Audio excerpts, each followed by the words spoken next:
मैं जो बोलता हूँ वो बाइबल के अनुसार बोलता हूँ। நான் சொல்றது வேதத்தின்படியாக சொல்லுகிறேன். चर्च फादर्स लोग के बातों के मैं नहीं बताता। சர்ச்சினுடைய ஃபாதர்களுடைய காரியங்களை சொல்லல. बाइबल क्या बताती है? வேதம் என்ன சொல்லுகிறது? आदमी क्या था? ஆதியில என்ன இருந்துச்சு? आदमी क्या था? ஆதியில என்ன இருந்துச்சு? बच्चे मैं पूछ रहा हूँ आदमी क्या था? ஆதியில என்ன இருந்துச்சு? आदि आदि में परमेश्वर क्या लिखा है? यूहन्ना पकड़ा गया हमारा क्या लिखा है? ஆதி ஒன்னு யோவான்ல பார்க்கிறோம். ஆதியில வசனம் இருந்தது. आदि में परमेश्वर ने आकाश और पृथ्वी की सृष्टि मैं की। यूहन्ना एक आदि में वचन था। आदि में वचन था, है ना? वचन परमेश्वर के साथ था। ஆதியில வசனம் இருந்தது. आदि में कलीसिया नहीं थी ஆதியில சபை இல்ல. ताकि हम कलीसिया की बात को माने। சபையினுடைய காரியத்தை कलीसिया मतलब क्या है? ஏற்றுக்கொள்வதற்கு बिल्डिंग है சபை என்றால் பில்டிங்கா? ना, कलीसिया मतलब परमेश्वर के बुलाए हुए लोग हैं। சர்ச்னா ஆண்டவரால் அழைக்கப்பட்ட மக்கள்.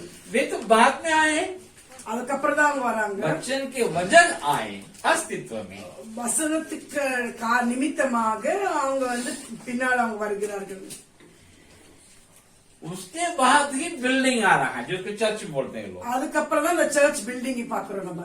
तो ना कलीसिया आदि में था, சபை ஆதியில இல்ல. ना चर्च बिल्डिंग आदि में था, இல்லாட்டா சர்ச்சினுடைய பில்டிங் ஆதியில இல்ல. ना ईसाई धर्म आदि में था, இல்ல கிறிஸ்டியன் ரிலிஜன் ஆதியில இல்ல. ना चर्च फादर लोग भी आदि में थे, இல்ல சர்ச்சினுடைய ஃபாதர் ஆதியில இல்ல. लेकिन वचन आदि में था।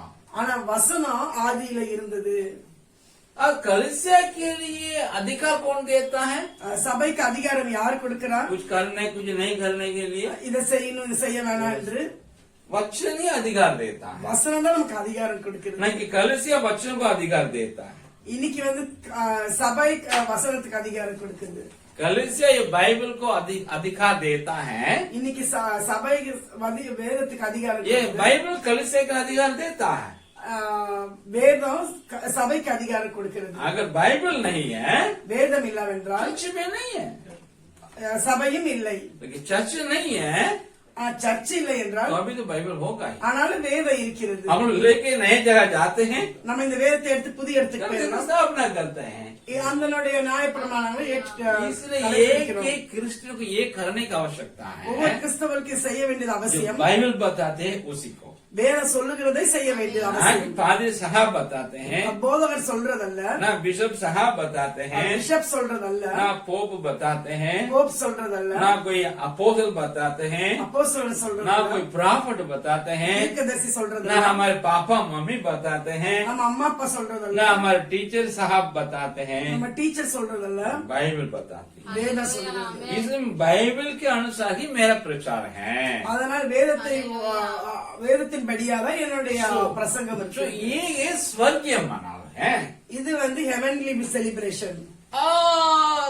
धरती के मनाव भी है बाइबल में, பூமியில் உள்ள கொண்டாட்டமும் இருக்குது. वो एकदम स्वर्गीय मनाव का एक छाया है, இது பரலோக கொண்டாட்டத்துக்குரிய ஒரு நிழலாட்டம். या उसकी एक प्रति है, அதனுடைய ஒரு कॉपी। காப்பியா இருக்குது. जैसे था वैसे इसमें भी है। அதுல எப்படி இருந்துச்சோ அதே போல இதுலயும் பார்க்கணும். इसमें हम देखते हैं 3 प्रकार के लोग मनाए थे यीशु मसीह के जन्म को। பூமியில 3 விதமான மக்கள் இயேசுவோட आपको मालूम ही है। பிறப்பை உங்களுக்கு தெரியும். तुरंत किसने मनाया? உடனே யார் கொண்டாடினா? गडेरिये। மேய்ப்பர்கள். 40 दिन के बाद किसने मनाया? 40 நாள் கழிச்சு யார் கொண்டாடினாங்க? शमौन और अन्ना। சீமோனும் அண்ணாவும், சிமியோனும் அண்ணாவும். 2 साल के बाद किसने मनाया? 2 வருஷம் கழிச்சு யார் கொண்டாடினாங்க? ज्योतिष लोग, समझे? शास्त्री, சாஸ்திரிகள். इन्हीं लोग मनाए थे। இவர்கள் தான் கொண்டாடினார்கள். इन लोग भी इसी प्रकार में मनाए थे। இவர்கள் இப்படியாக தான் கொண்டாடினார்கள். उनके बाद क्रिसमस नहीं था, அந்த நாட்கள்ல கிறிஸ்துமஸ் कोई கிடையாது. बात इन लोग नहीं बताए थे, எந்த போதகர்களும் சொல்லல. कोई विषय डेट फिक्स करके उनको नहीं बताए थे। அன்னைக்கு டேட் பிக்ஸ் பண்ணி பிஷப் சொல்லல. घड़ेरी एकदम साधारण लोग थे। மேய்ப்பர்கள் சாதாரண மக்கள். अन्ना और शमौन भी एक साधारण लोग थे, அண்ணாவும் சிமியோனும் சாதாரண மக்கள். दोनों झुंड यहूदी थे, ரெண்டு கூட்டமும் யூதர்கள். और ज्योतिष लोग तो अन्य जाति के थे, சாஸ்திரிகள் அவங்க புறஜாதியா இருந்தாங்க. न गैर यहूदी थे, அவங்க யூதர்கள் அல்லாதவர்கள் न அல்ல. गैर इस्राएली थे, இஸ்ரவேல் அல்லாதவர்கள் கிடையாது. न गैर अब्राहमी वंश थे. இல்லாட்டா அவங்க ஆபிரகாம் வம்சத்துல இல்லாதவர்களா இருக்கிறாங்க. लेकिन वे भी ऐसे ही मनाए थे. அவர்களும் அப்படிதான் थोड़ा கொண்டாடுறாங்க. इसको भी हम देखते हैं. அதையும் நாம் பார்ப்போம். यहाँ घड़ेरे के बारे में लूका 2 अध्याय 15 से 20 तक देखते हैं. மெய்ப்பர்களை குறித்து லூக்கா 2:15-20 பார்க்கிறோம். दूसरा अध्याय का 17 और 18 अगर पढ़ेंगे, 2:18-19 பார்க்கிறோம். उन लोग सुसमाचार को सुने थे जब அவங்க தேவனுடைய செய்தியை கேட்கும் स्वर्गदूत आके सुनाया, தேவதூதன் என்று சொல்லும் போது स्वर्गदूतों की सेना आराधना प्राइज स्तुति करके चले गए वापस. தேவதூதர்கள் துதித்துட்டு तो போயிட்டாங்க. ये लोग क्या किए थे? இவர்கள் என்ன பண்ணாங்க? थोड़ा पढ़िए ना, 2:17 और 18. 17-18 इन्हें देखकर हम्म, उन्होंने वह बात जो इस बालक के विषय में उससे कही गई प्रकट की। 18 और सब सुनने वालों ने उन बातों से जो गडरियों ने उससे कही, सारे सुनने वालों ने जिसे गडेरिया ने कही थी आश्चर्य किया। आश्चर्य किया है. इसका मतलब है इन लोग जा करके सुनाए थे. இவர்கள் போய் அறிவித்த பிறகு ஆச்சரியப்பட்டார்கள் தேவதூதன் சொன்னதை கேட்டு. 15, 16, 17 एक बार पढ़ लो. 15, 16, 17 படிக்கிறோம். 2ல जब स्वर्गदूत उसके पास से स्वर्ग को चले गए तो गडरियों ने आपस में कहा, आओ हम बैतलहम जाकर यह बात जो हुई है और जिसे प्रभु ने हमें बताया है देखें। और उन्होंने तुरंत जाकर मरियम और यूसुफ को चरनी में उस बालक को पड़ा देखा। इन्हें देखकर उन्होंने वह बात जो इस बालक के विषय में उसे कही गई थी प्रकट की। 20 में और गडरिये जैसा उससे कहा गया था वैसा ही सब सुनकर और देखकर परमेश्वर की महिमा और स्तुति करते हुए लौट गए। सो ये लोग जा करके देखे, वहां जाके बताए जिस बात को उन्हें सुने, और फिर वापस जा करके प्रेस करके स्तुति करते हुए चले गए. அவர்கள் வந்து அவர்களை பார்த்து அறிவித்து ஆண்டை துதித்து அவர்கள் சென்று விட்டார்கள். वो लोग जाकर जो बताए थे वहां के लोगों को, அவர்கள் போய் அந்த மக்களுக்கு சொன்னது वो भी एक प्रकार की स्तुति है. அதுவும் ஒரு விதமான துதி. मतलब आमने सामने स्तुति है. ஒருத்தரை ஒருத்தர் பார்த்து துதிக்கிறது. ये स्वर्ग में होता है ना. இது பரலோகத்தில் நடக்கிறது. यशायाह में 6 अध्याय में देखते हैं, ஏசாயா 6ல பார்க்கிறோம். एक दूसरे को देख क्या करते हैं, ஒருவரை ஒருவர் பார்த்து என்ன சொல்றாங்க? सेनाओं का यहोवा சேனைகளின் पवित्र கர்த்தர் पवित्र है. பரிசுத்தர் பரிசுத்தர் என்று. और प्रकाशवादी में वाक्य में देखिएगा, வெளிப்படுத்தலை பார்க்கிறோம். और 5वां अध्याय में देख सकते 5ல हैं, பார்க்கிறோம். सब परमेश्वर के सामने दंडवत किए थे नीचे गिर करके. எல்லா ஆண்டோடைய முன்பாக பணிந்து वो भी வணங்குறாங்க. एक प्रकार का स्तुति प्रशंसा और आराधना है. அது துதி ஆண்டை ஆராதிக்கிறது. हम लोग अकेले रहते हैं, एक झुंड ग्रुप में जाते हैं, प्रेस बोल के जाते हैं. நம்ம தனியா இருக்கும்போது சேர்ந்து ஒரு கும்பலா போகும்போது சொல்லும் போது तो அது ये लोग आकर के जो सुने उसको बताए थे. இவர்கள் வந்து சொன்னதை அறிவித்தார்கள். ये एक प्रकार की स्तुति है. இது ஒரு விதமான துதி. जाते वक्त भी स्तुति करते ही हम लोग गए थे.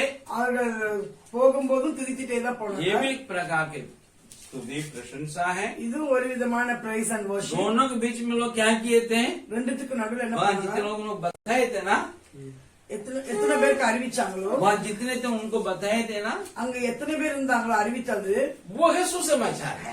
அதுதான் சுவிசேஷம். इन लोग को भी सुसमाचार पहले मालूम नहीं था, இவங்களுக்கு சுவிசேஷம் முதல் தெரியாது. सुन लिए मालूम हो गया है. கேட்கும் போது அறிந்து கொண்டார்கள். और वहाँ जाके जो अनजान थे, அங்க அறியாதவர்கள் இருந்தாங்க. अनजान नहीं, सुसमाचार से अनजान थे, சுவிசேஷத்தை அறியாதவர்கள் उनको இருந்தாங்க. बताए थे. அவர்களுக்கு சொன்னார்கள். वहाँ कौन थे, அங்க யார் இருந்தா? वहाँ कौन थे, அங்க யார் இருந்தா? यीशु मसीह का जन्म जहाँ हुआ था कौन थे, இயேசு கிறிஸ்து பிறக்கும்போது அங்க யார் இருந்தா? यूसुफ, मरियम और யோசேப்பு, மரியம், बालक यीशु चलवा बालक यीशु बाल यीशु के बाद कौन थे ये मैं पूछ रहा हूँ। मम्मी उनके माता और पिता थे माता पिता हो गया और அவங்க அம்மா அப்பா भेड़ और बकरी भेड़ बकरिया और शास्त्री ஆடு மாடு तो आए थे उसमें। भेड़ बकरी के चराने वाले वहाँ जरूर होंगे या उसका ओनर लोग होंगे அதை மேய்க்கிறவர்கள் கண்டிப்பா அதனுடைய ஓனர்கள் இருப்பார்கள். जिनको जहाँ कुछ नहीं मिला बैठने को वहाँ आगे होंगे। யாருக்கு இடையிலே அவங்களும் தான் உட்கார்ந்து ये இருப்பாங்க. तो राजा लोग नहीं होंगे ना, கண்டிப்பா ராஜாக்கள் இருக்க हम மாட்டாங்க. लोग जैसे लोग भी नहीं ना होंगे। நம்மளை போல உள்ளவங்களும் இருந்திருக்க மாட்டாங்க. एकदम साधारण लोग हैं, முற்றிலுமாக சாதாரண மக்கள். ना पढ़ाई है, படிப்பில்ல, ना घर है, வீடு கிடையாது, ना रूम लेने के लिए पैसा है किराए के लिए। ரூம் ரெண்ட் கொடுக்கறதுக்கு அவங்கள்ட்ட காசு இல்ல. तो समाज में एकदम निम्न स्तरीय के लोग हैं। அவங்க சமாஜம் ரொம்ப லோவானவங்க. लोग सोचते हैं ये गौशाला में यीशु मसीह का जन्म हुआ है ना, सोचते हैं। மக்கள் உலகத்துல நினைக்கிறாங்க ஆண்டவர் ஒரு தொழுவத்துல பிறந்தார். वो गौशाला जैसे हम लोग के यहाँ गौशाला ऐसा नहीं है। நம்ம கிட்ட இங்க இருக்கிற மாதிரி தொழுவம் एक கிடையாது. सुंदर शेड यहाँ होता है, நல்ல ஒரு அழகான ஷெட், सारी व्यवस्था से जानवर को रखे हैं, எல்லா வசதிகளோடு அனிமல்ஸ் வச்சிருக்கிறாங்க. वहाँ रहने के लिए होने के लिए भी अच्छा से क्या बोलते हैं कटिया होगा। அங்க வந்து அதை வைக்கிறதுக்குரிய நல்ல வசதிகள் அங்க இருந்தது. कटलुकों கட்டெல்லாம் இருந்திருக்கும். लेकिन जगह यीशु मसीह का जन्म हुआ எங்க ஆண்டோட பிறப்பு वो இருந்துச்சு, गौशाला एक गुफा था, அந்த ஒரு தொழுவ வந்து ஒரு குகையாக இருந்தது. उसी के अंदर ही भेड़ बकरी को रखे थे। அங்கதான் ஆடு மாடை வச்சிருந்தாங்க. तो वहाँ कौन गया होगा? அங்க யார் போயிருக்கிறோம்? ऐसे ही लोग गए होंगे। இப்படிப்பட்டவங்க தான் ये போயிருக்கோம். गधेरे कौन थे? இந்த மேய்ப்பர்கள் யாரு? वे भी बहुत पढ़े लिखे नहीं थे, அவங்களும் ரொம்ப படிச்சவர்கள் அல்ல, धनी मनी लोग नहीं थे, பணக்காரர்கள் அல்ல, एकदम साधारण लोग हैं। முற்றிலுமா சாதாரணவங்க. लेकिन साधारण लोग भी சாதாரண மக்களும் जब समझ गए यीशु मसीह के जन्म के बारे में, எப்பொழுது இயேசுடைய பிறப்பை அறிந்து கொண்டார்கள், प्रयोजन को जान लिए, पर्पस से जान लिए, அந்த நோக்கத்தை அறிந்த உடனே वे जाकर के देखे ना केवल அவங்க பார்த்தது மாத்திரமல்ல, अपने शरीर के लोगों के लिए क्या कर लिए, अपने शरीर के लोगों के लिए क्या कर लिए, தன் நிலையில உள்ளவர்களை பார்த்து தன்னை போன்ற மக்களுக்கு அறிவித்தார்கள், बताए। தன்னை போல உள்ளவர்களுக்கு சுவிசேஷத்தை அறிவித்தார்கள். अभी कलीसिया में जा रहे हैं, நீங்க சபைக்கு போவீர்கள் என்றால் वहाँ कौन कौन आते हैं? அங்க யார் யாரெல்லாம் வருவா? साधारण लोग आते हैं, சாதாரண மக்கள் வருவாங்க. बड़े बड़े लोग नहीं जल्दी नहीं आते हैं। ரொம்ப பெரிய பெரியவங்க சீக்கிரம் வர மாட்டாங்க. क्रिसमस को दिन ले लीजिएगा, கிறிஸ்துமஸ் அன்னைக்கு பாக்குறோம், जो साल में एक बार चर्च आते हैं वो भी आएंगे, வருஷத்துல ஒரு தடவை சர்ச்சுக்கு வரவங்க அவங்களும் வருவாங்க. फसली ईसाई, அவங்க வந்து ஆர்வஸ் கிறிஸ்டியன், அதுக்கு என்ன சொல்லுவாங்க? அறுவடை அறுவடை पंडित क्रिस्तव பண்டிகை கிறிஸ்தவர்கள். और जो महीने में एक बार जाते हैं कम्युनिटी का वो भी आएंगे, மாசத்துக்கு ஒரு தடவை கம்யூனியனுக்கு வர கிறிஸ்தவங்களும் இருப்பாங்க. और सप्ताह सप्ताह आते हैं, लेकिन यीशु से उनका कोई रिश्ता नहीं है, लेकिन धार्मिक है, वे भी आएंगे। வாரம் வாரம் வருவாங்க, ஆண்டுக்கு அவங்களுக்கு ஒரு சம்பந்தம் கிடையாது, சும்மா ரிலீஜியஸா இருப்பாங்க. और मोमबत्ती जलाने वाले अन्य जाति के लोग भी आएंगे। அங்க மெழுகுவர்த்தி கொளுத்துற புறஜாதியர்களும் வருவாங்க. तो ये लोग सुसमाचार सुनाना है कि नहीं सुनाना? அவங்க சுவிசேஷத்தை அறிவிக்கணுமா अगर வேண்டாமா? चर्च में उसी दिन जाते क्रिसमस मनाने के लिए, அந்த கிறிஸ்துமஸ் நாள்ல சர்ச்சுக்கு நாம் போய் बाहर जाने कम से कम वहाँ के आए हुए इन लोगों को तो सुना दो। வெளியில போக தவிர அங்க வந்திருக்கிற கிறிஸ்தவர்களுக்கு நீங்க अगर आप बिलीवर हैं, நீங்க பிலீவரா இருப்பீங்க, விசுவாசிகளா இருப்பீங்க. वो तो जो नामधारी मसीही है, அவங்களோட நாமினல் கிறிஸ்டியனுக்கு जो नकली है, எது டூப்ளிகேட்டோ, डुप्लीकेट गुड़ी है पैर क्रिस्तवர்கள்। और जो फसली मसीही है जो परब में मना आता है, पंडित क्रिश्चियन பண்டிகை கிறிஸ்தவ பண்டிகைக்கு வருகிறார்கள், उनके लिए भी सुसमाचार सुनाइए। அவங்களுக்கு கூட சுவிசேஷத்தை அறிவிக்கணும். और जो मोमबत्ती जलाने के लिए आते हैं, மெழுகுவர்த்தி பொறுத்து வரவங்க उनको सुसमाचार वहाँ सुनाना है। அவர்களுக்கு சுவிசேஷத்தை அங்க அறிவிக்கணும். बहुत भीड़ आती है, ரொம்ப கூட்டம் வருது, बाप रे, ஐயோ அப்படின்னு. you know, बहुत खुश हुआ, मतलब ரொம்ப ஆனந்தமா ரொம்ப ஆனந்தமா उनके स्टैंड का इंतजाम नहीं करना है। அவங்களுக்கு அந்த அகர்பத்தி வைக்கிற ஸ்டாண்டுக்குரிய ஆயத்தத்தை பண்ணக்கூடாது. पादरी लोग यही करते हैं, लोग हाथ में मुंह जलाते हैं, इसे स्टैंड का इंतजाम करते हैं। மக்கள் இப்படியா செய்யலாம். போதகர்கள் மக்கள் நிறைய வராங்க, மெழுகுவர்த்தி வைக்கிறாங்கன்னு ஸ்டாண்ட் ரெடி பண்ணி ये வச்சிருக்காங்க. नहीं करना है। நம்ம அப்படி செய்யக்கூடாது. आप जाते ही नहीं सुसमाचार सुनाने के लिए, நீங்க சுவிசேஷத்தை அறிவிக்க போவே இல்லையா? उस दिन भीड़ स्वयं आती है, அன்னைக்கு அவங்க தானே கூட்டம் வந்துடும். कम से कम वहां भी सुसमाचार सुनाए पादरी साहब। அந்த நேரத்துல அவங்களுக்கு நீங்க சுவிசேஷத்தை அறிவிக்கணும் போதகர். वहां आए हुए लोग को सुनाने, विश्वासी लोग அங்க வர விசுவாசிகளுக்கு சுவிசேஷத்தை அறிவிக்கணும். அங்க வரக்கூடிய பேர் கிறிஸ்தவங்களுக்கும் அந்நிய கிறிஸ்தவ அல்லாதவர்களுக்கும் சுவிசேஷம் சொல்லுங்க கிறிஸ்தவர்களே। यही तो आपके लिए संदेश है। இதுதான் ஆண்டோடைய செய்தி. आपको दरिद्र लोगों के बारे में थोड़ा कंसर्न होने की आवश्यकता है, தரித்திரர்களை குறித்து கவலை உள்ளவர்களா இருக்கணும். चिंता होने की जरूरत है। கவலை உள்ளவர்களா இருக்கணும். उस समय मसीह की साहित्य के वितरण कीजिए वहाँ। அந்த டைம்ல ஆண்டோடைய வார்த்தையை நம்ம விநியோகிக்கணும். कई चर्च में वितरण करने का इजाजत नहीं मिलती है, நிறைய சர்ச்சஸ்ல இருக்கு பர்மிஷன் கிடையாது. अगर इजाजत नहीं देते हैं, है अनुमति, நிறைய சர்ச்ல அனுமதி கிடையாது. கொடுப்பாங்க என்றால் चर्च को बंद कर दीजिए बोलते हैं। அன்னைக்கு சபையை மூடிடணும். अगर सुसमाचार सुनाने का तैयारी आएगा लोगों को, சுவிசேஷத்தை அறிவிக்கிறதுக்கு வந்திருக்கிறவர்கள் வந்திருக்கிற சுவிசேஷ அறிவிக்க நீங்க ரெடி இல்லைன்னா வந்திருக்க आपको மக்களுக்கு चर्च को रखने से क्या लाभ है? சுவிசேஷத்தை அறிவிக்க ரெடியா இல்லைன்னா சபைக்கு வந்து என்ன லாபம்? बेहतर है बंद कर दे। சபை மூடுவது நல்லது. अगर आप सुसमाचार सुनाएंगे, நீங்க சுவிசேஷத்தை அறிவிப்பீர்கள் என்றால் आप एक यूजफुल क्रिश्चियन होंगे, அப்ப நீங்க ஒரு பிரயோஜனமுள்ள கிறிஸ்தவர்களாய் नहीं மாறுவீர்கள். तो निकम्मा मसीह बन जाएंगे। இல்லாட்ட யூஸ்லெஸ் கிறிஸ்டியனா இருப்போம்.